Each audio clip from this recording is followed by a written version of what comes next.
Hi, Melissa from Melissa vs. Fibromyalgia here, and in honor of Fibromyalgia and ME CFS Awareness Month this year, I found another thing to talk about which I don't often see talked about, and that is the sometimes hard choices that have to be made when you live with chronic illness. So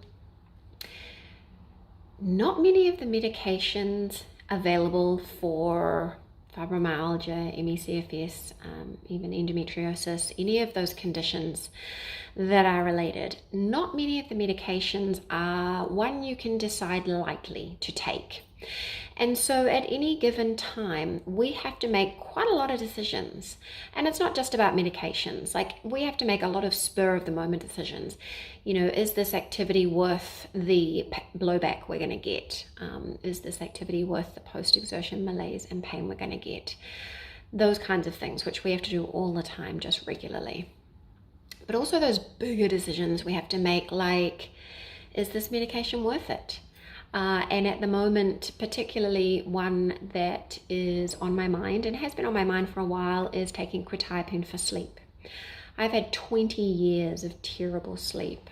I had trouble getting to sleep, staying asleep. I spent long periods awake in the middle of the night.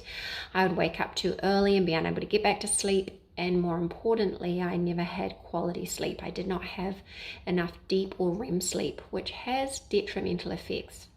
So let me be clear, it's not like when you're thinking about the potential side effects of medication, there is also the potential side effects of, not having the medication. So for example, living for so long without quality sleep is not good. Poor sleep impacts everything, impacts hormonal health, metabolic health, everything.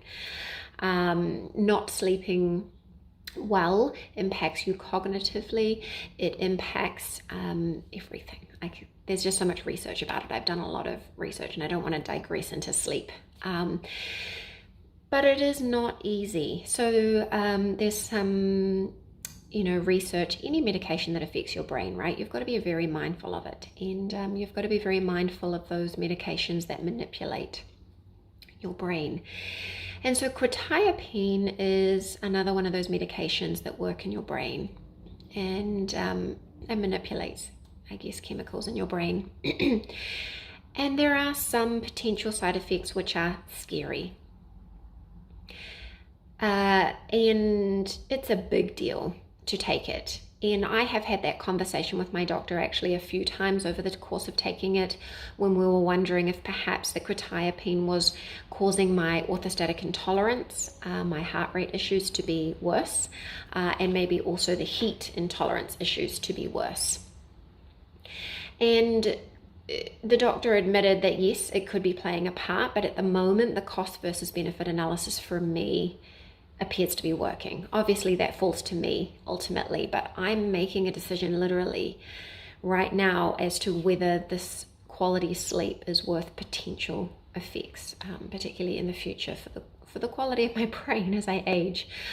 And that's a big deal. That's a lot riding on me. Not only the ability to research, to differentiate what it says and to read between the lines and to look at it all of that kind of thing.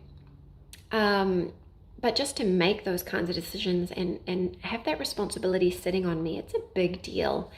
And I am thinking about whether or not I try something else now that I am not pregnant or nursing, and I won't be again.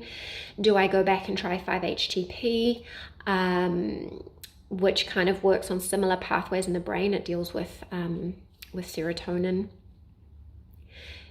But do I put myself through that? Do I potentially ruin the quality of my sleep and therefore the quality of my days? Is it worth the experiment?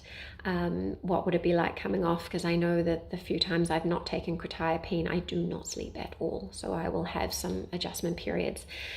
But do I try 5-HTP? Do I try CBD oil? I've never ever tried it. It is expensive and by prescription only here, but it is on my list to try. And it's not about those specific decisions, it's just about giving you insight, and those are the kinds of decisions I have to make. I have to think through these things and make them with sometimes limited information. You know, there's only so much the doctors know. There's only so much research that's been done. Like coming back to quetiapine, there is research, but it suggests that the quality of the evidence for fibromyalgia is low, and they suggest if you use it, that you use it for a short amount of time. However, you can't deny the fact that it has helped me for 2 years, and I know that if I take it, I'm going to get to sleep, I'm going to stay asleep, and I'm going to have some quality sleep. It might be one or the other. It might be deep or REM. I'm not necessarily going to get both, but I know that I'm going to get closer to a quality of sleep. And those kinds of decisions do sit with you. They sit with me because it's not just me who's impacted by my health.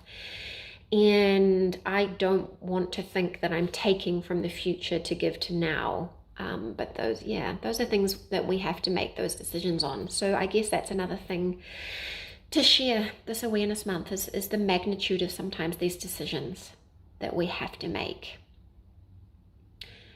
And it's a big, big thing. So anyway, let me know, have you felt this? Have you had to make these kinds of decisions? And how do you go about it? Because I find it difficult because there's nobody really I can discuss some of these things with. No one really who gets it. So yeah, it can be a little bit isolating in that sense. So anyway, share what you're willing to share in the comments. Let me know if you have any questions, and I'll catch you again soon.